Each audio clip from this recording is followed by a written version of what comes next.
Alaikum. Yet videos must karo is baki ke numerical yums are related to force and laws of motion. So will you karo continue? Atman show using your question shishwanan.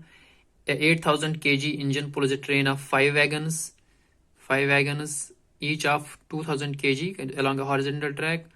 If the engine exerts a force of 40,000 Newton, then calculate this. Ak train ch ach मतलब ach 8,000 kg ch at engine वजन तो पत मतलब मैं तो ये main train yes पता बाकी ये dub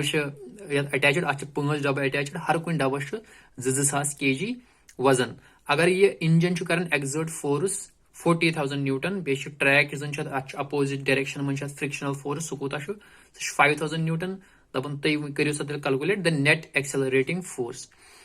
The bay acceleration of the train. Go इस करो सोदी क्या जी शो वन net accelerating force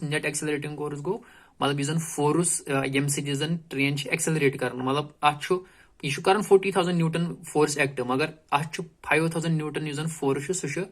opposite direction was by frictional force ते गसन act go इजन net force क्या है को net force है इमन दोन होन difference go तेमिस गसो accelerate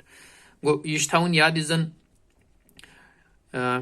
frictional इजन गोडनिक क्वेश्चन को आंसर क्या शो इजन गोडनेथ करो इस general formula use F equal to ma F बराबर mas force equal to mass into acceleration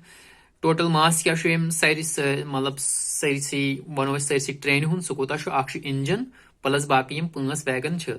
गो अगर इजन इंजन छ अछ मास 8,000 kg तो इजन अकिस वैगनस क्या शो अकिस वैगनस 2,000 kg छ मास तम गो 5 कोता आइस into 5 वो सोई कुदा को सो 10,000 kg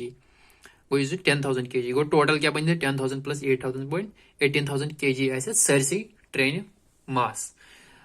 यूजन इंजन जो फोर्स करन एक्ट सो कुदा करन एक्ट फोर्स सुश करन एक्ट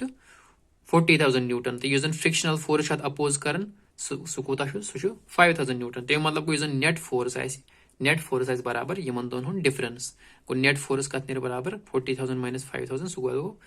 35,000 Newton. इधे पे करुन the acceleration of the train गो इजन acceleration of the full train हुन वन गो फुल ट्रेन हुन मन करुन सरसी ट्रेन मज अत कूता मास गो सो करो गोडनेथै कैलकुलेट सो 18,000 मास गो पत करो सिंपल मतलब यह रीअरेंज कर इक्वेशन गो अत मज क्या अत मन a equal to F equal to ma गो a equal to F by m गो फोर्स पाई सो ऑलरेडी कैलकुलेट सो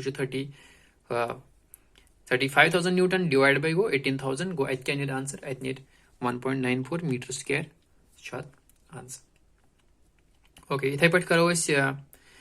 ब्या question. Okay. An automobile vehicle has a mass of 15,000 kg. What must be the force between the vehicle and road if the vehicle is to be stopped with a negative acceleration of 1.7 meter per second square? Go इजन इशा गाड़ी अत क्या for example कर पे solution यह अत mass 1,500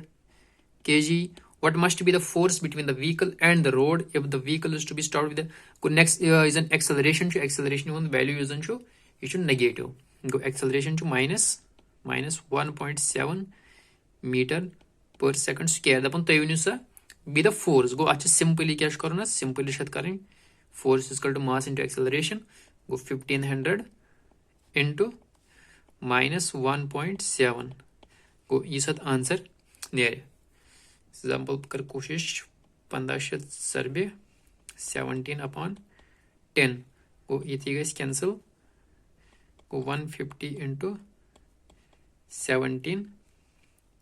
ये मतलब आते नेरे आते वो वैल्यू को त्यूता ऐसे यूता ऐसे फोर्स तो अगर भी कैलकुलेट कर कैलकुलेटर ओके कोई चीज करूँ कैलकुलेट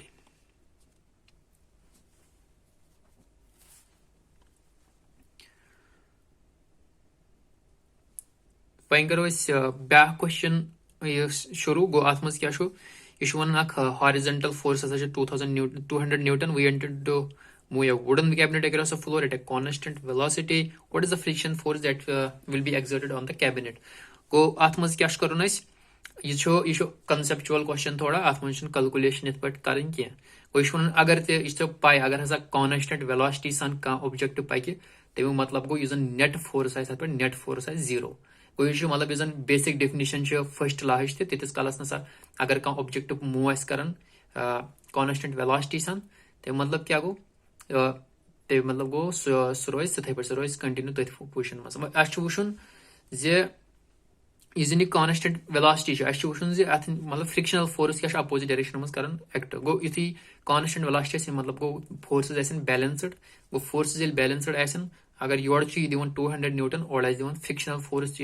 सह नेगेटिव डायरेक्शन मज बराबर त्यूता गो अत क्या आंसर अत आंसर यह अमुक सोल्यूशन गो -200 न्यूटन तो सह क्या सह फ्रिक्शनल फोर्स फ्रिक्शनल फोर्स वो यी बाकी करो बाकी क्वेश्चन करो कंटिन्यू अम पत